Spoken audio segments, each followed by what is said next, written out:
Well, hey, Prosperity Collabs, welcome back for a special edition episode. I am here on location at KW Sierra Madre with Dave Knight and Esther Clausen from the Dave Knight team.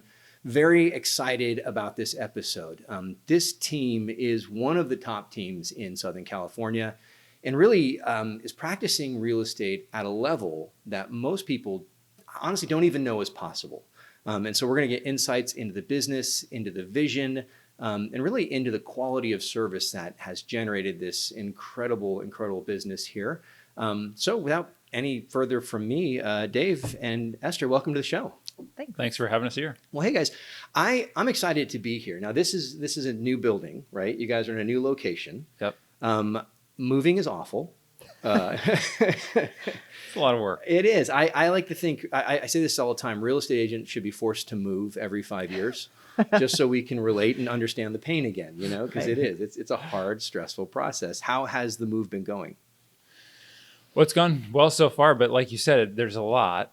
Mm-hmm. And the simplest way to put it is in our last location, we didn't have to worry about toilet paper. And in this location, we have to worry about toilet paper and all the little things that you don't think about when you're running an office versus when you're just operating out of an office. Yeah. So, Yeah, because this is kind of a big move. You know, instead of sort of joining a brokerage, you've really kind of partnered on this location.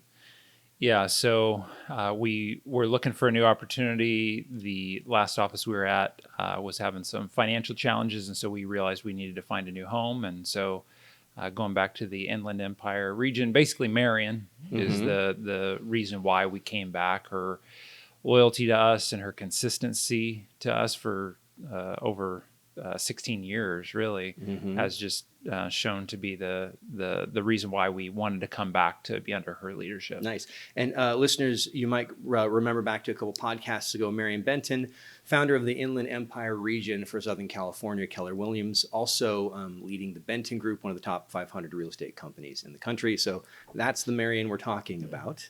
Well, good deal. Well, give me some insights here. Now, Dave, you're in real estate. It's the Dave Knight team. How did that begin? Because nobody's born in real estate, right?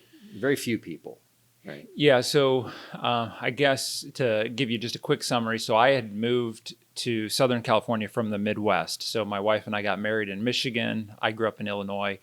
We moved here almost 21 years ago, packed up a U-Haul and moved out here, didn't know anybody, and just basically started life from scratch. So I worked in a nonprofit for a few years, so most of the people that I had developed relationships with didn't necessarily have the resources to buy a house.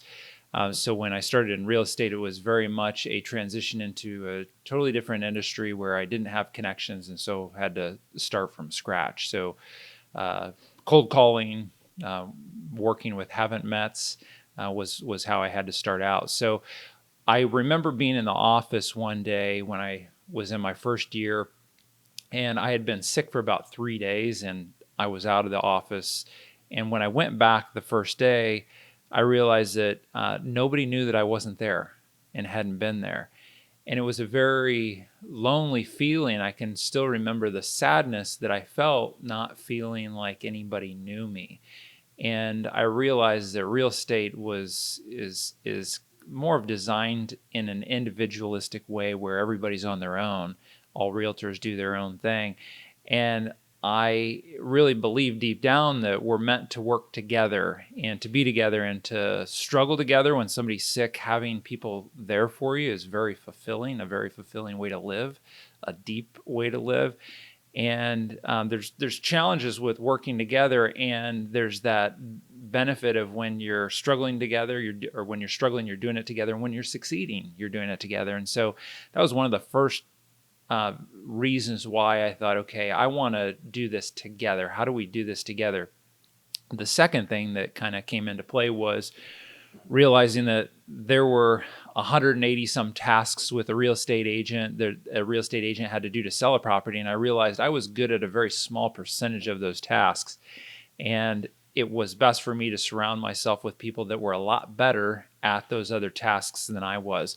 So those were really the two reasons why the team was birthed and why I started hiring. I hired my first assistant probably about 3 to 4 years into real estate, where that was one of my first hires at a pretty early point in the career. Yeah. You hit on something there that it's one of my favorite themes because, we're independent contractors. And so we tend to think, you're individuals. And there's this rugged individualism that we talk about in the United States. The truth of the matter is the lone wolf dies, right? To be cast out from the pack is a death sentence. Yeah. And there's so many real estate agents who are putting a lid on their ability to be successful because they feel like they have to do it alone. You're coming from a nonprofit background, from a very mission-driven background, and it sounds like that was sort of the genesis of the team, was to be in mission. It's really hard to be in mission alone, right? Like if mission needs people, right? And so you started to build that team around yourself. You mentioned specialists, right? Right. That's also unique in real estate because I think listeners are going to be sick of this, but like I always say this: cardiologists get paid more than general practitioners, right? Right. And if I want the highest level of service, I'm not going to go to a cardiologist who also is a podiatrist, right? Like that's just not. I don't want that. I'd run from that office. Right. So you decided to lean into team, into specialization. Before we get too deep there, because I do want to go down that road, I want to talk a little bit about mission, right? Like you mentioned community. What's the mission that's driving you? Because again, you probably could have had a pretty good life just doing it by yourself, right? Right. But you've taken on a team, which is taking on responsibility. It's taking on responsibility for other people's lives, right? What's the mission that's driving all of this? So a couple of things. First of all, I think that when I don't believe that I could do better on my own. I genuinely believe that even though I could have made more money quicker, the best way to live, I think, is in relationship and having people nearby you that can speak into your life, that can be there for you, that you can be there for them most of the time. And then just when you need it, there's somebody there for you. So I genuinely believe that I'm better off together. The team's mission, vision, values are to transform people's lives through real estate by delivering a 5-star experience, and then people are our priority. So that's our statement. We repeat that every week at our team meeting. Everybody understands that. So when we look at what's the purpose of our team is to transform lives. So that's internal and it's also external. So internally, we do that by caring for each other, setting personal and professional goals together.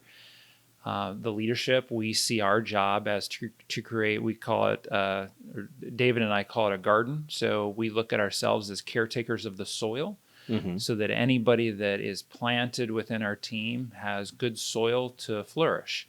And there's a theologian I study, Miroslav Volf, and he talks about human flourishing. And so we look at how do we help all of our teammates flourish, not just in business, more importantly, personally, because when the personal life is put together, then we think that the business is successful. So there's this internal working on the team of transformation, and then by delivering a 5-star experience, our objective is to transform the lives of our clients. What does that look like? We compare it to if you go to an amazing restaurant, so good that your water's always full. Sometimes they even know what you want before you order it. They just create a great experience, so amazing that you brag to others about it, and you tell others, oh, you've got to go check out this place. If it's average, you won't do that.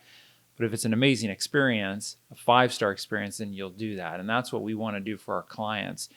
And practically what that looks like is we say we absorb their chaos. So if we're helping you sell your house, we want to look at what are your fears, what are your concerns, what are you not thinking about, like capital gains, that we should be thinking about for you so that you don't have to think. We're the specialists. We're going to think about the things that you're not thinking about. We're going to have great systems and processes and people so that we can create a seamless process so you're not stressed. You focus on work, or you go to Hawaii and give us the keys. We're going to take care of everything for you. Ideally, you trust us so much that you just ask us, what should I sign? Those are some of our favorite client experiences, is where you can just fully unplug and trust us to oversee everything for you. And in that experience of absorbing your chaos, defining plans, and injecting hope through the challenges of an escrow, we're going to transform your experience and transform your life through that. We're also going to give you a deep level of care that's going to be a model, ideally a model for you of what love is and what great service is. So it's that idea of transforming lives by that 5-star experience. And then people are our priority. So the business that we run is about the people. And if at any point the people are burdened or burned because of maintaining the business, then the business shouldn't survive. The business has to support the people on the team and then that we touch. Okay, we have kind of a unique opportunity here, because normally when I interview a team or a rainmaker in a business, I just have them. But you wanted to bring Esther along with you, right? Okay, so I could turn to Esther now and I could say, how does that work, right? What is it? What's your experience of that culture, of that team, of those values? Yeah, I would say because, and again, just the sure fact of him asking if I wanted to be part of this and addressing you, Chris, to see if that would be a good idea is exactly how Dave thinks. It's not just him driving the ship. It's really him looking out for other people. And I will say, having been on the team for about 8 years now, I've seen that play out over and over again, whether it's people on the team or people or like clients. Like, I came from entertainment where $500 is a big deal on the studio side for someone to drop a ball and to have to make a mistake and now clean it up. But then I got on the team and there was a $10,000 mistake, and he's like, well, we fail forward and we learn. And I'm like, what? Like, how does that work? So when truly you are with a leader like Dave, where he is putting people over money, where in this business it's really easy for the opposite to happen, that is very unique. And that's what keeps people on this team to want to work hard, because it is about other people. So I say that because when we're looking for other people to join the team, we're looking for talent versus skill. You can always teach people skill, but you can't teach them, again, how they think in their heart. So we actually have 5 H's that we have on our team that leads every conversation when we're looking to onboard people. Starts with heart. You can't teach people heart, and thinking about how to really start from the inside of having integrity. Then from there, it's honesty, because you can't teach that either. People are either honest and have been brought up that way, or they haven't. Right, yeah. Then it's humility, because they're coachable. Hungry, because they've got to eat. And in this business, if you don't eat, like, that's where that really will drive you to get on the phone and start calling people or door knocking on doors. Oh, yeah. And the last H is Hungry, humble, hustle with hustle. heart. Yeah. The hustle, right? It's the grind in this business. Absolutely. So hope that answered that. So what I'm hearing is that you're leading with culture, right? That's like, if we're hiring you, I don't care if you're the top producer, best in the business. If you don't fit that culture, then you're just not a fit. It's not going to work, right? Right. And that, I imagine, that's not just it's not just about coming in here. That's about the experience you want your clients to have as well, right? Right. So Esther, you're the listing specialist? Correct. Okay. How did that happen? Right. I mean, right. Because I mean, I think a lot of the time, people think I'll build a team. Well, I'm the listing guy. I'm going to continue the listings. And I know that you go out and you're taking listings, you're doing relationships, but how did you join the team to be a listing specialist? Were you looking for a listing specialist? How did this evolve? Let me frame you for this. So let me brag about Esther for a second. So here's one of my beliefs, is that the greatest manifestation of me is through we. And so when Esther was working at Warner Brothers, was looking for some type of change, and when we brought her on to the administrative side based on what we thought, and she did great. And yet we realized one day that when we were short on business, what Esther did was she just started hammering the phones, and she started calling people, because she said, even though I'm on the administrative side, if I don't have work to do, well, some of the agents weren't lead generating how we needed them to. So she just stepped into that. So she naturally worked her way. And then we started looking at her behavioral style and what she really wanted.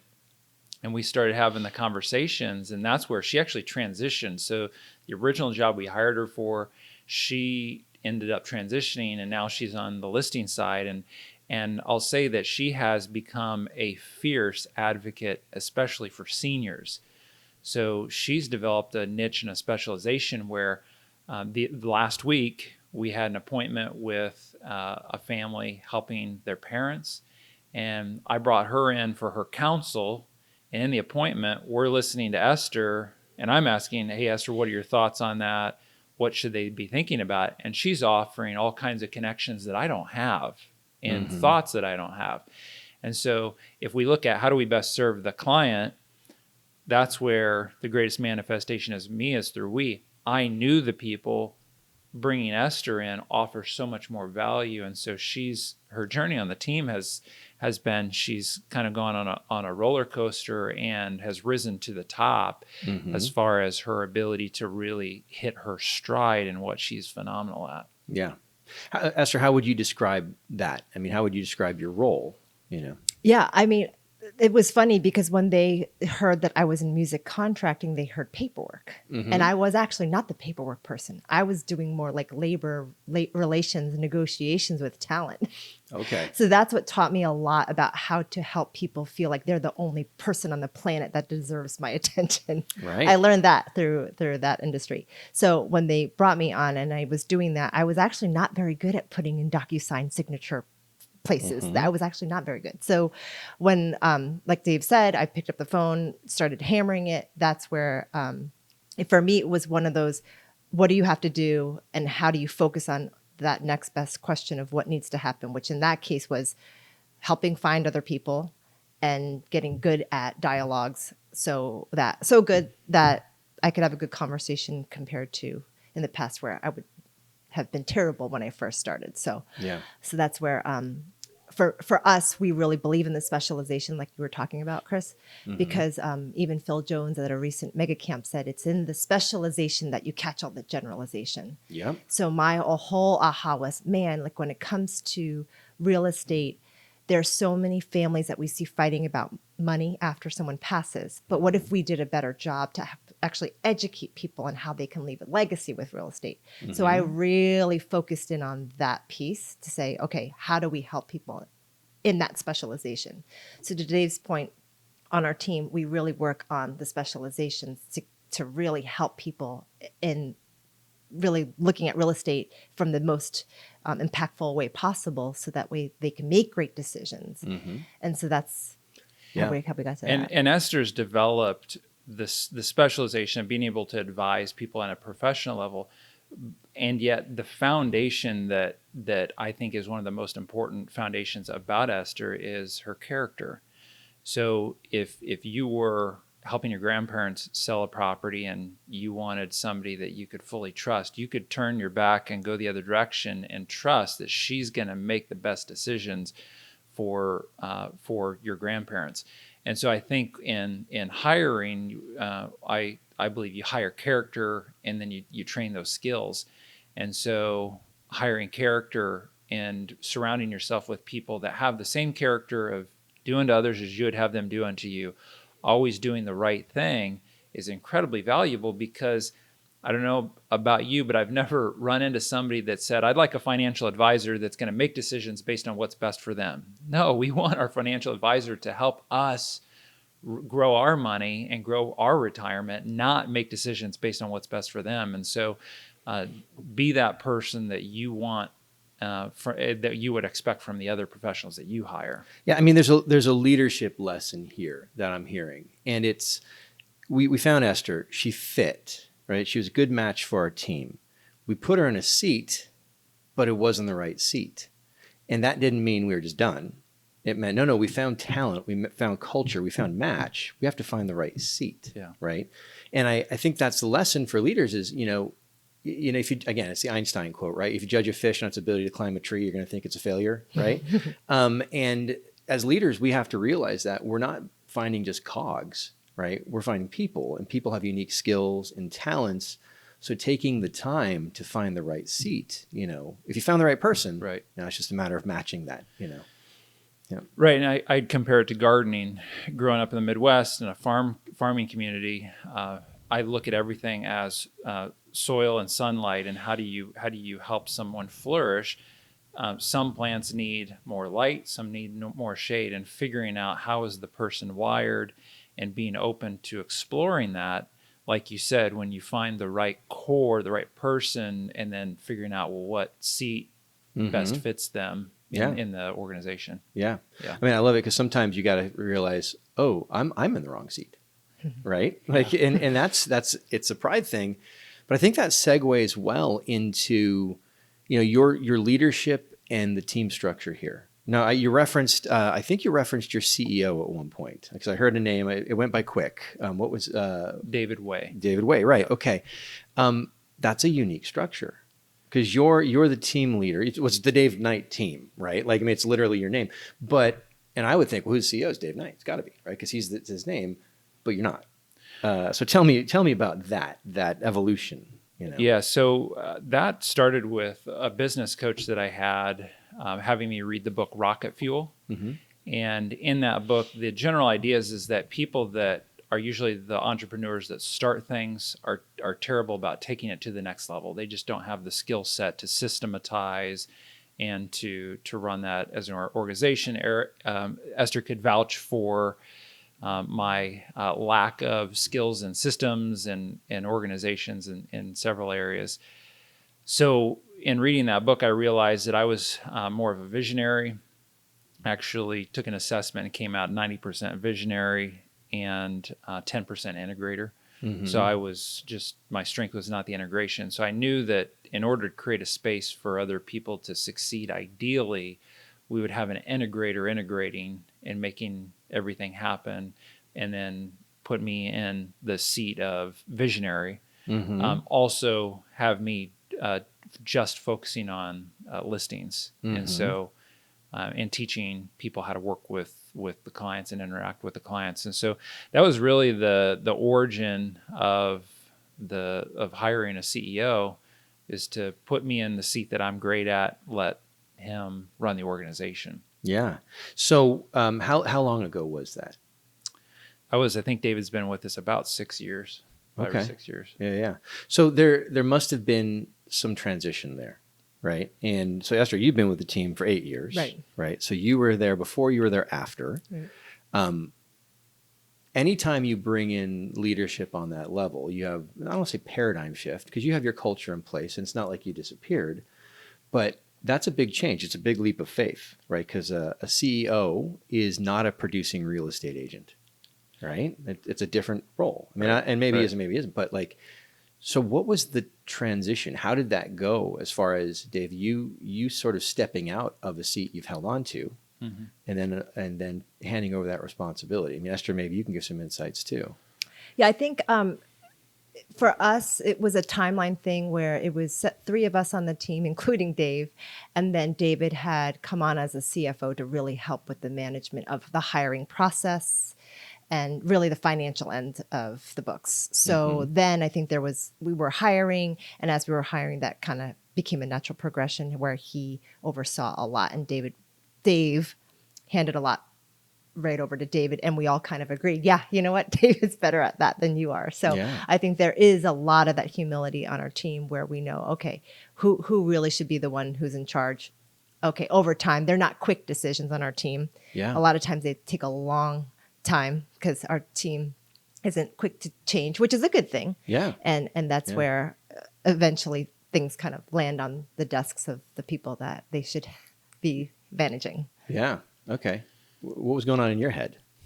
Well, as I was thinking about the hiring process, the system that I went through for that was when I realized that we could benefit from that position. Then I thought, well, who would that be?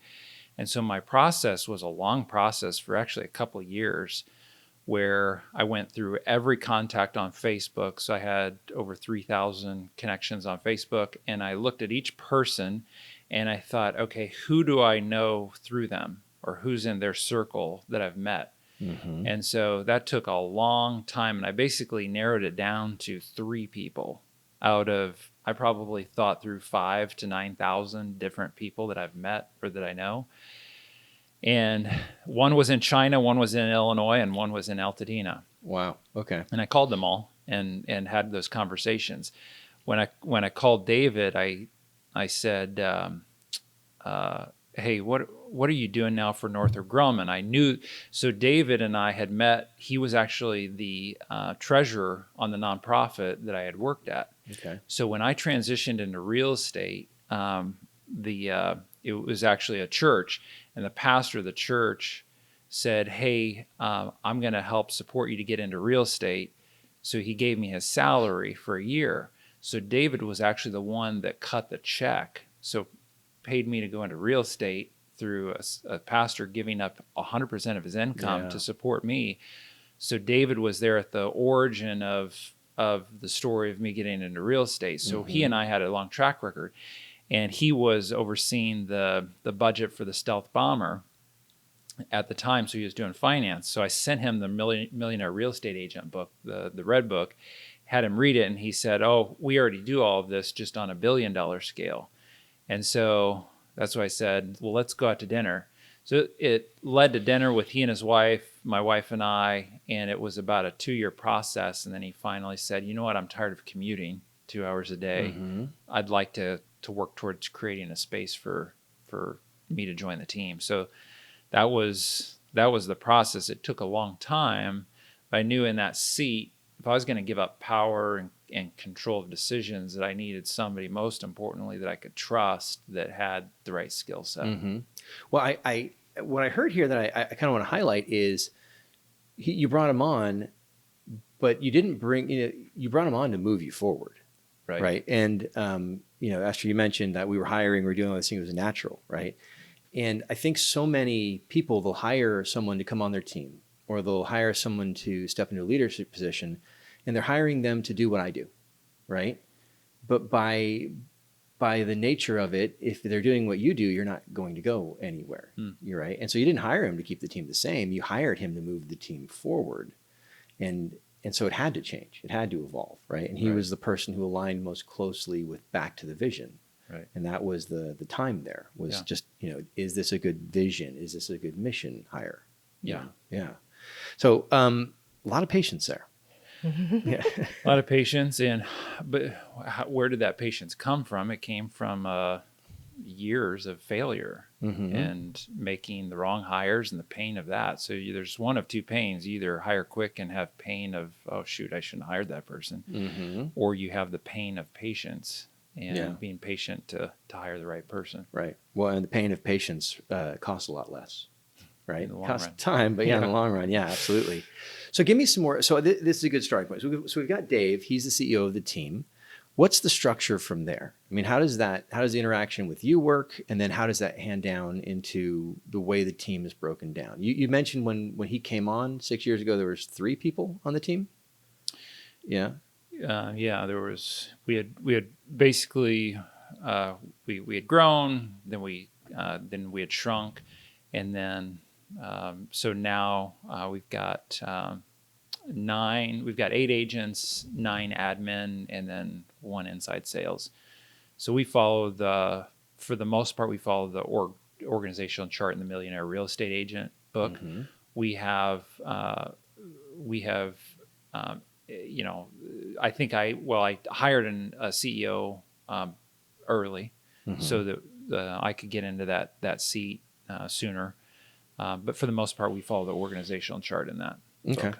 I love it because, again, why reinvent the wheel, right? And somebody else did the research. So, and it's funny because as human beings, I think it's one of our greatest strengths and one of our greatest weaknesses that we all think we're the exception to the rule, right? And it allows us to move forward, but also a lot of people die on the trail. You know what I mean? So, so you said, no, we're not the exception to the rule. We're going to run a play. The play has worked. Yeah. Okay. So what would your title be? So I'm a founder and then listing specialist. Founder and listing specialist. Dave's CEO. And then what's the next step? How does the org chart fall down from there? Like if I was going to look from Dave, then where do we go? So we've got all the agents are in lead generation. We've also got an ISA, so Esther oversees the lead generation. We've got administration, so Madeline oversees our administration, and then the sales side, which Amber oversees, which is all the agents and their production. So Okay. follow the lead gen, administrative, and then sales. Okay. Now, so let's see how this, comes together practically. So we get a lead for a listing. Then next step is what? Well, it depends on exactly what the lead is. Esther and I will oversee all of the listings. Okay. So we'll analyze the situation, figure out who should go on it, and then divide and conquer, or we do things together. Okay. So, but when it's divide and conquer, it's one of you two. Yep. Right. Okay. Yep. And so you go out and you take the listing, and then what happens?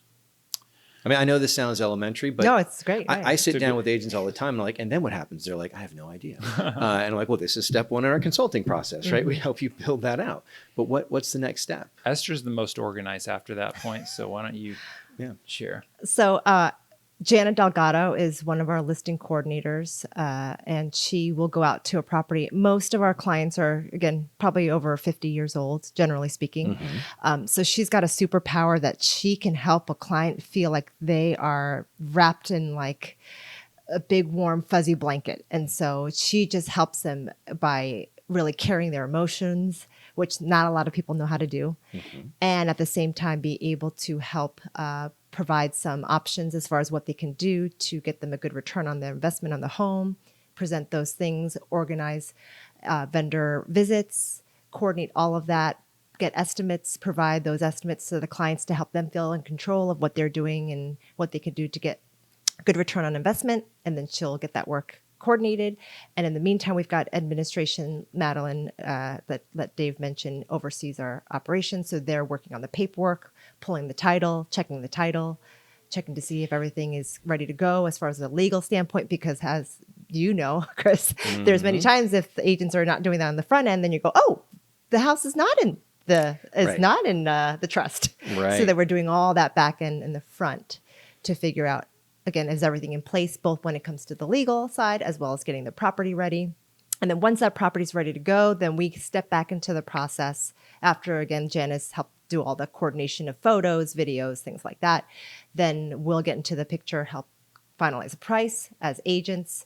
House goes on the market. We've got buyer's agents who will be hosting the open houses and helping any kind of buyer interest for the properties, because Dave and I only negotiate on the behalf of the sellers.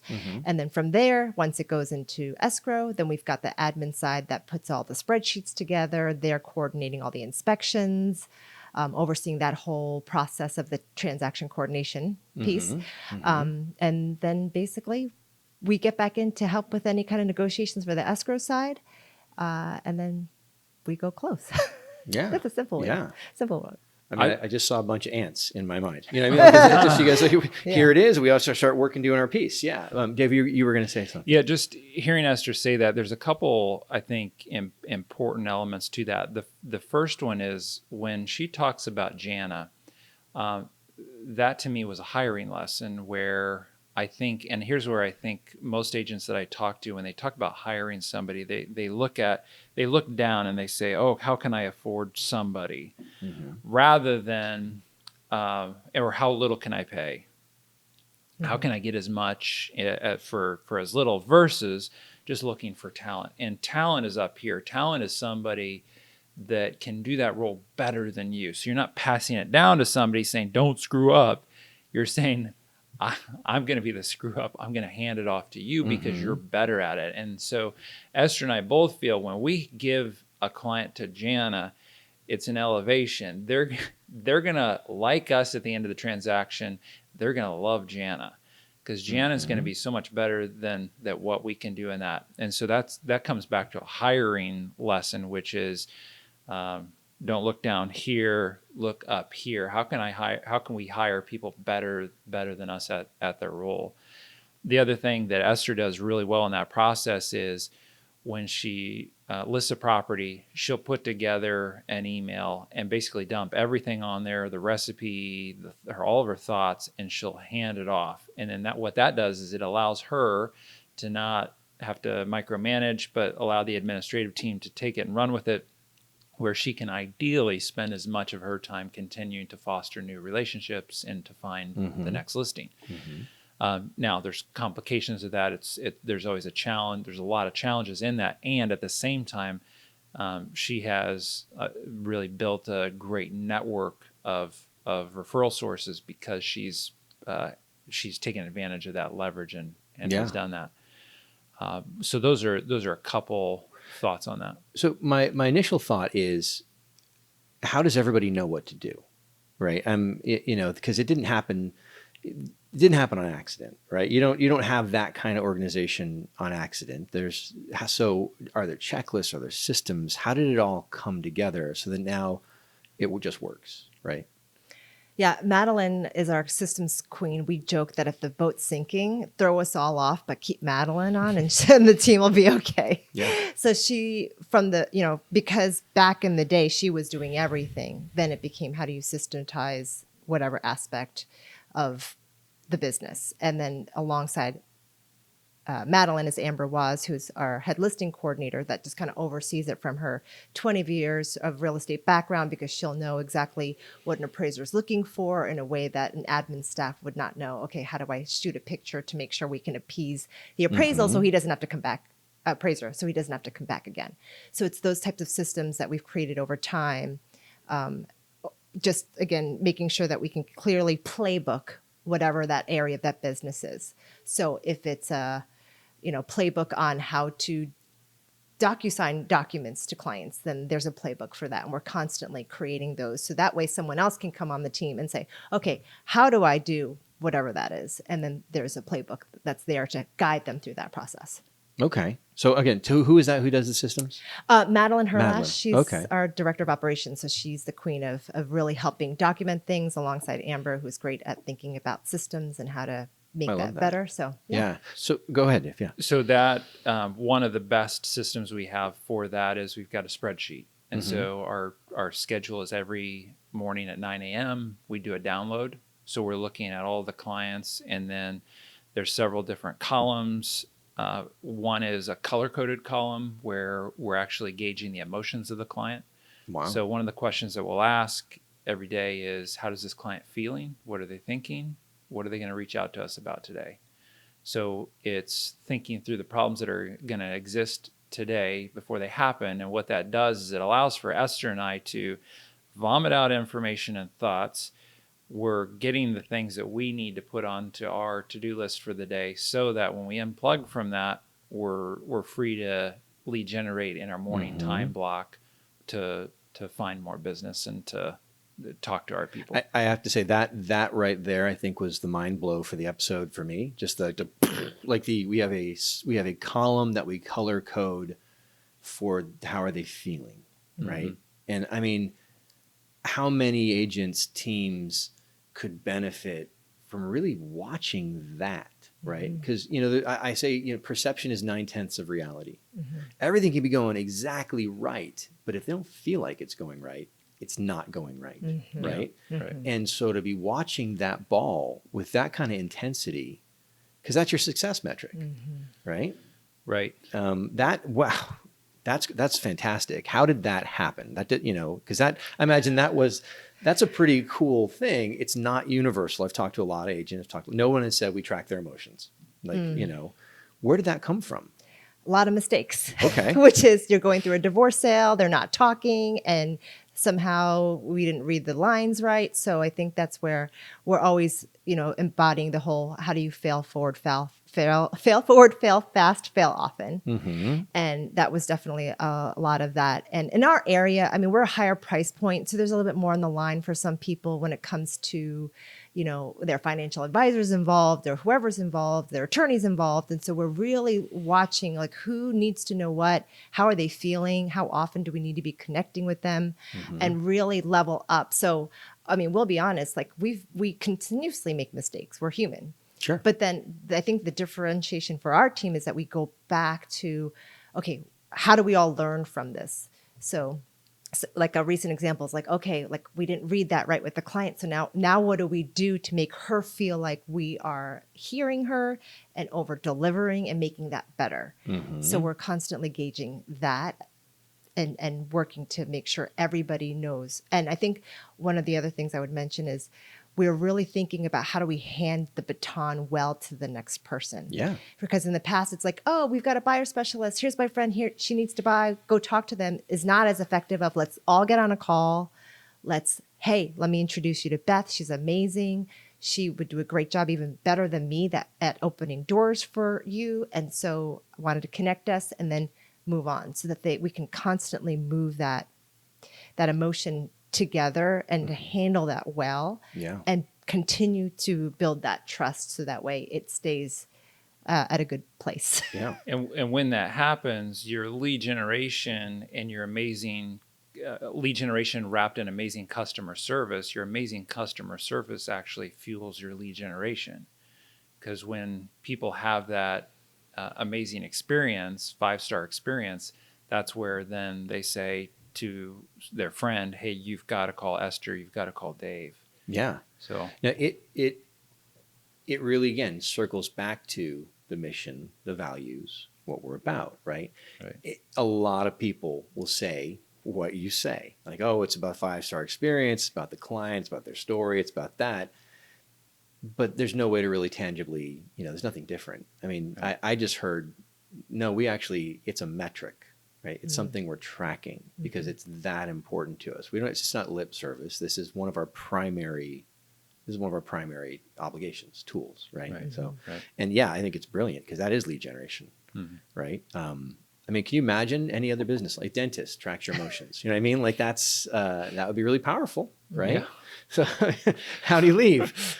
Well, he's not coming back. And a lot of that is learned from bad experiences. Sure. Like we learn a lot from pain. Yeah. We have those bad experiences. It's like, oh gosh, like how do we not be like that? Right. But I mean, I think there's a lot of people who have bad experiences or make mistakes and they don't learn. Right. And so, that comes back to, it's one of your 5 was humble, right? And you can only learn from failure if you have humility, right? And I mean, again, this is those 5 points aren't just something we wrote down, we put in a notebook, it sounded good. It's being lived out in the way that you're modifying and evolving systems too, right? There's that constant process. So, I mean, it sounds like I want to be one of your clients, but Great. So you guys are, you're growing. You just made this move. What's next? Where do you see the Dave Knight team in 5 years? Where are you guys going from here? We'll continue to add the right people. We'll continue to grow the organization. The ideal vision is around 50 people in the future, working towards that. And I think most importantly, even more important than the number, is if we go back to the garden and being a place of good soil for people to plant their roots, we want to be a place that develops leaders. So ideally within Keller Williams, through our team, we'll raise up leaders that go on to take different leadership roles. They're going to have our values of servanthood, of doing what's best for the other person. And I think that type of leadership is what will help the company flourish. And so I wouldn't be where I am if it weren't for Keller Williams. So I see my duty as to be loyal to Keller Williams to help to do everything I can to raise the lid of leadership and the level of leadership in the area. Cool. Very cool. I'm going to circle back to something. I had a conversation with an agent this week, and we were talking about buyer's agents, and he said, well, if I can get 2 years out of them, that's great, and then they go on and do what they do. I just train them and they can leave. And I thought, no, that's terrible. Because you're not looking for somebody who's just going to come in and outgrow you. You really want someone who's going to find their fit, right? But I imagine you have had people who've come in, they've gotten to a point where they're ready for their next opportunity. How do you handle that? You know what I mean? Because I've heard team leaders who are just bitter, right? I've heard what's the point? They're just going to leave anyway. A, do you agree? And B, what do you do when someone is ready to leave, to take their next growth step? Or maybe it's not leave. I don't know. What's the approach there? So I've got several different thoughts on this. One of my beliefs comes from my Old Testament professor he was a Hebrew scholar, and he became a mentor in business to me when I started in real estate. And he said that one of the statements he made, and I typed everything up so I could memorize what he said, but I talked to him about what is success. And his response was, well, I wouldn't ask that question. I would ask, am I growing in fidelity, reliability, and dependability? And he talked about depth of meaning in life coming from not getting together with a group and watching the Dodgers win, but meaningful relationships over a long period of time. Because he said when you work together for a long period of time, he said, like the good old days where people would start and end with a company. That company cared for them and provided for them throughout their whole career. And it's almost like we've lost that, where people bounce around and companies use people and squeeze them and then deplete them, and then they're not good anymore.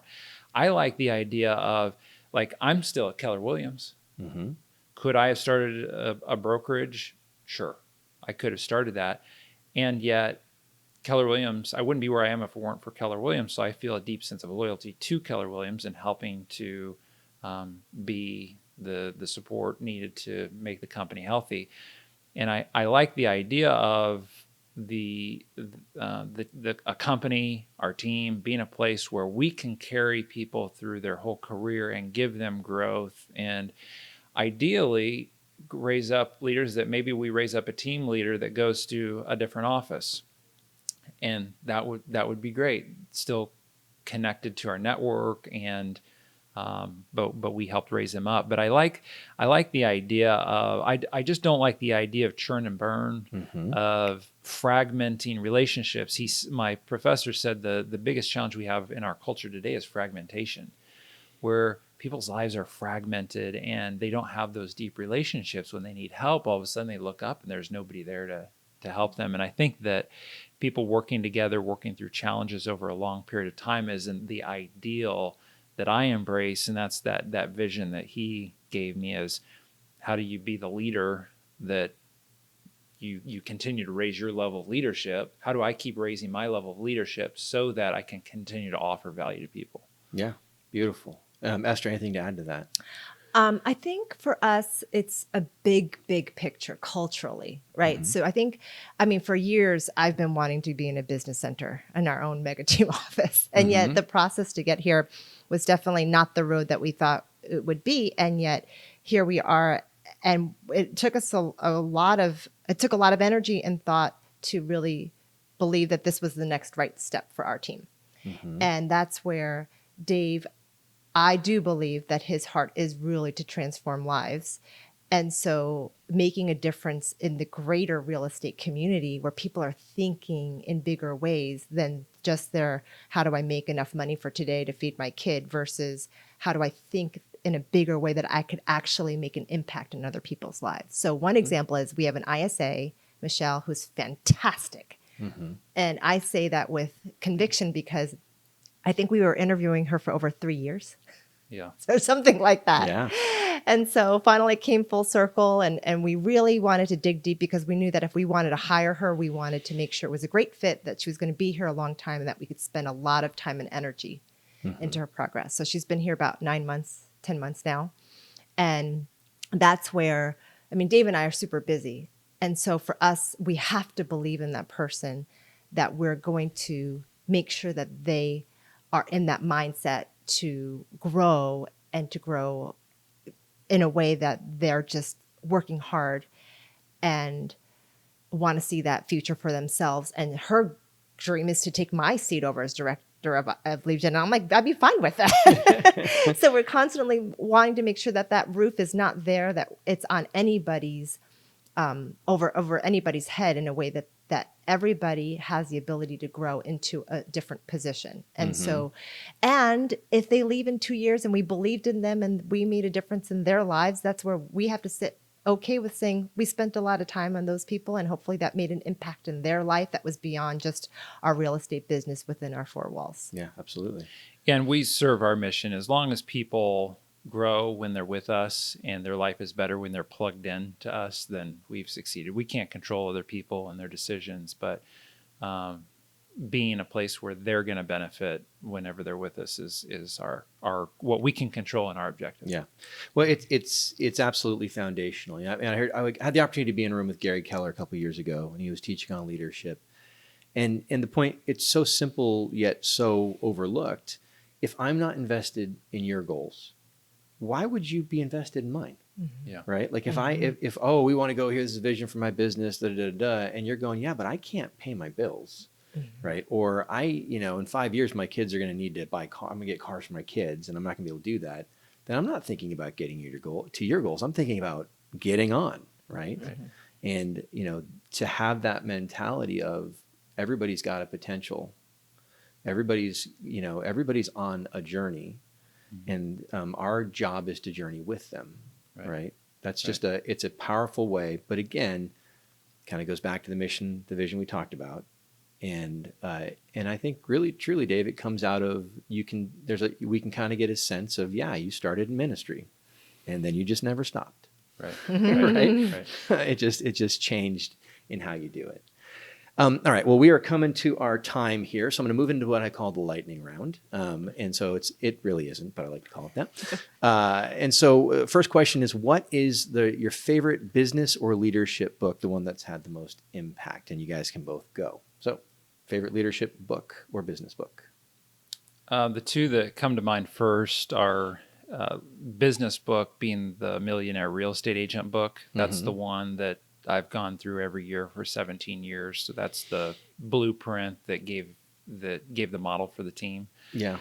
I'm going to channel Mark King real quick. It's still relevant. Good. Okay. Thank you. Yeah.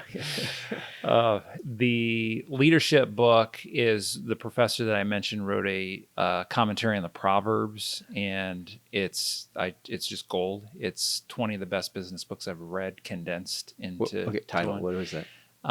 His name's John Hartley, and it's a new Beacon commentary on Proverbs. Okay, so cool. Just collection of wisdom literature from ancient Israel and his comments on it. Nice. Very cool. Can I sideways this a little bit? Do it. Okay, I want to give up one of my books and have Dave talk about the book we talked about the other day, because I think that's profoundly affecting how you're thinking about life and business right now as a leader. Yeah. The Go-Giver? No. Which one?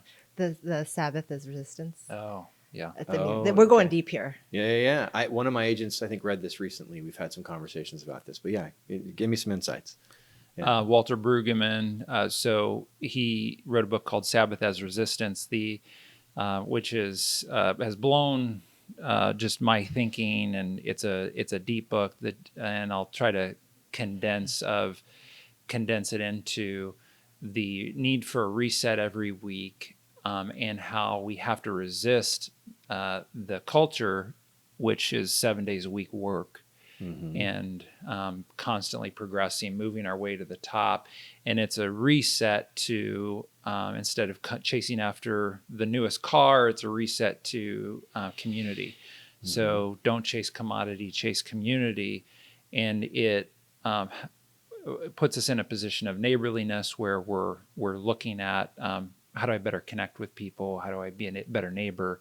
Rather than just chasing after this mirage of happiness through wealth. Mm-hmm. So one of our values on the team is taking time off where we actually do it. We do it. So I always run into real estate agents that say, oh, you can't take any time off. Like I'm 24/7, my phone's on. So we say, you don't have to do that. So we seek to have evenings with our families. I took 3 weeks off this summer, turned off my phone, and that was healing. Yeah. I realized that it took me 2 days to detox from expecting a text message. So that was healing.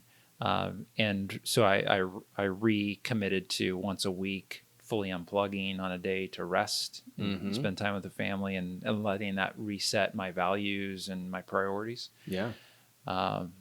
Nice. What did you hear when I talked about that? Is that what you had heard? Well, yeah, it's almost like I'm vicariously reading it through him, which I do want to pick it up and read it. And so Yeah. I think that's so important in our business where we get so burnt out and we carry so much emotionally for our clients. And so, I mean, I had a really rough couple of weeks where I had one client right before he was getting all contingencies removed. He said, I want to cancel.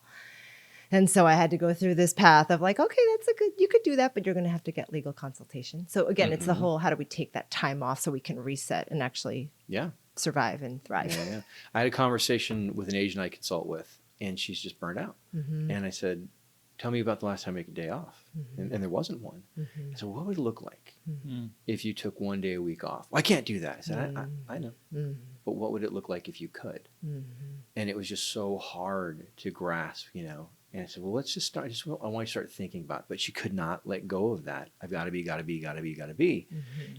It's an addiction, right? It's an addiction. And my theory is that you can overcome it by one time block of discipline, which is your morning time block of lead generation. That problem usually comes from scarcity mindset. If you're lead generating consistently every day for 3 to 4 hours in the morning, then you build up so much business that you're not dependent on that deal closing or not. You can preset expectations with clients so that they're not contacting you in the evening, so that they're not contacting you on your day off, and you can control that.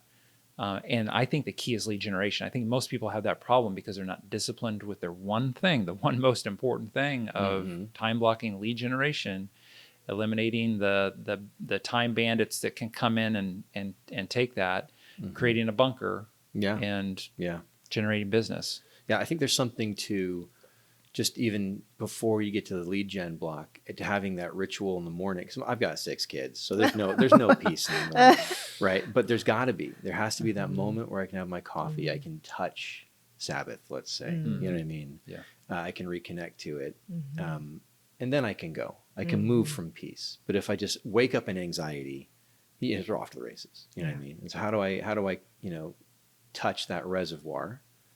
Have a deep immersion, 1 day a week, and then just move from peace. And it's a challenge, absolutely. Well, we've just screwed up the entire concept of a lightning round.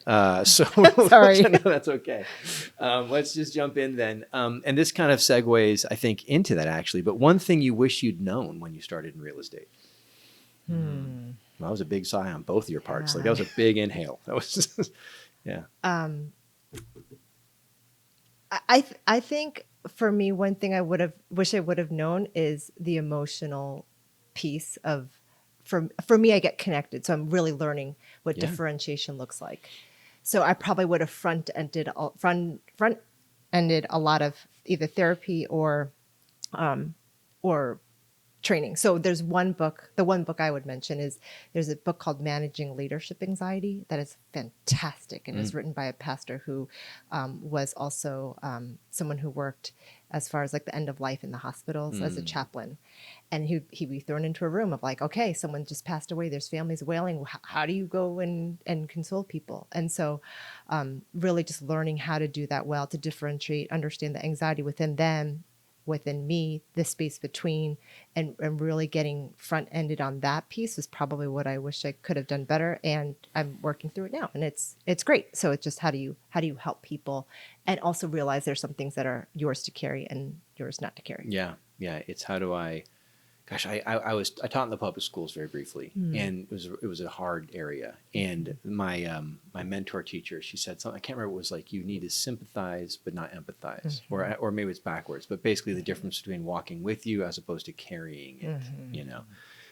It's a challenge, right? Because we care, we're empathetic people, and when someone hurts, we on a very biochemical, we have mirror neurons. And so when someone hurts, we do feel it to a certain degree. When someone's struggling, it's real to us, And so, managing that is definitely a thing. Wow, you guys are going deep on the lightning round. Okay, it's not what this is intended to be. Sorry. So that's okay. Dave, what about one thing you wish you'd known?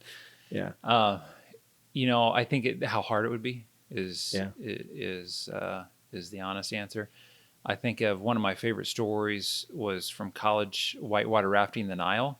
And if I would have known how dangerous it was, I wouldn't have done it. Going back, I wouldn't have decided to do it, but I did it. And today it's one of my favorite stories to tell. Kind of the same thing with running a team, as if I would have known how painful it's been and how many challenges I've had, I wouldn't have done it. And yet, if it doesn't challenge you, it doesn't change you. I've grown so much through it, so I wouldn't take it back. But if I knew the pain of that I've gone through going back, I probably wouldn't have jumped off the diving board into that pool. Okay. Yeah. All right. Then I'll jump in, and you kind of touched on this. Best daily habit for success. Lead generation. Okay. Yeah, that's it. The habit of talking to people every day about buying and selling houses. All right. Yeah. Mine is time blocking. Like people look at my calendar and they freak out, but I'm like, you know what? Every 15 minutes, 30 minutes is accounted for, and everyone knows where I'm at, including my husband. So that's where that helps me know exactly what I'm going to do and put it on there. Yeah, it sounds crazy. I love this. My assistant recently started time blocking me a half an hour every day to call home. Right, because she was noticing my wife was calling me, and I was, and so the whole thing, and so we just set up like, okay, at this time we check in, so that way when you can get me, I know when, and it's been great, like so. Sharing that time blocking is one thing, but sharing it is another thing. Yeah, totally. Okay, and then one trait every great leader should have. The first thing that comes to mind is servanthood. So I think leaders have to show up with servant's heart. Okay. Yeah, I'd mirror that, right? That they're thinking about others before they think of themselves. Yeah. And it's a countercultural view of leadership, but it's true, right? Because who wants to follow the person who isn't living it, right? Okay, and then I already asked the what's next for you, but what's next for KW Sierra Madre? Yeah. Well, we continue to be a place where people can get a couple things: a sense of community, so doing this together, collaboration, and then growth in their business. So they become more profitable by being connected here, and they have a deeper meaning in life. They're around great people that support them. Awesome. Very cool. Esther, anything to add? Yeah, I think just being intentional with the community, and my husband was like fourth generation Sierra Madre, so this is a very much place like a home base, but we're trying to make a difference within our whole area to help educate and really help people think outside of the box when it comes to living a better life through real estate. So. Yeah, very cool. Well, hey, if you haven't been to Sierra Madre, it is one of the cutest little towns just adjacent to Los Angeles, right? And first time I was here, I drove through the little main street we're in right now, and I thought, man, I bet they film here all the time. It is that kind of idyllic place. So, but yet you got Pasadena down the hill. You've got easy commuting to studios, all of those things. So such a cool location. And this office is just, I mean, it really is. It's you can almost hear the background music as you're coming in. That little small town. So, well, hey, anything else to add before we sign off on today's conversation? Yeah, just our encouragement to keep getting 1% better every day. All right. Well, hey, Prosperity Collabs, I hope you enjoyed the conversation as much as I did. A lot of great takeaways on leadership, on vision, and really on going the extra mile for your clients and for the people who are working alongside you. So check the show notes for the download. There are going to be a lot of great takeaways from this one, and we will catch you guys next time.